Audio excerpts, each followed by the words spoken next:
ako'y kanina pa sana magatapal nito ay ngayon ko lang iaalagay at dahil ito ay natapos ko bago ako matulog. Talagang masakit yung aking ulo at saka ako'y nalulula. Kaya ito ialagay ko na sa aking noo.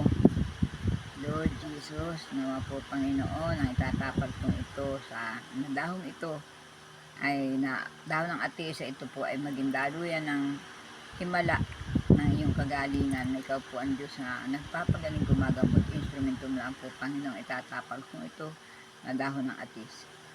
Salamat po Panginoon Jesus.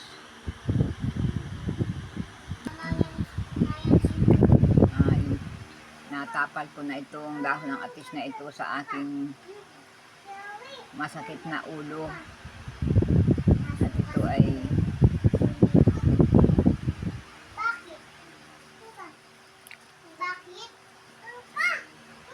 kagalingan, kagamutan. At ito ay matagal ko nang inagawa.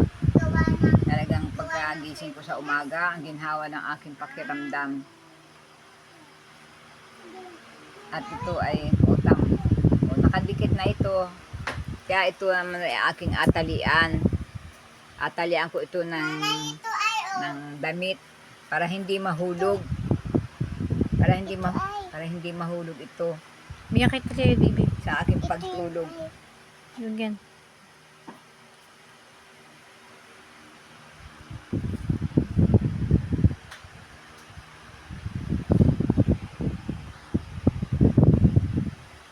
Ito yung mga nagisna namin na inagawa ng aking mga magulang, na kaya naman ito ay ngayon ko ay ginagawa ko pa rin. Talagang epektibo yung pagtapal-tapal ng mga dahon na nagiging kagalingan.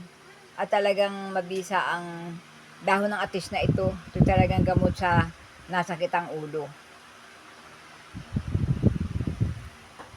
Bye. Salamat po sa inyong panunood. Pasensya na po kayo sa aking mga dialogue. Thank you po. Please subscribe my channel. Talaga po ako'y masakit lang talaga po yung ulo ko. At ako po ay talagang medyo hindi po comfortable ngayon. Siguro sobrang pagod. Bye. God bless po.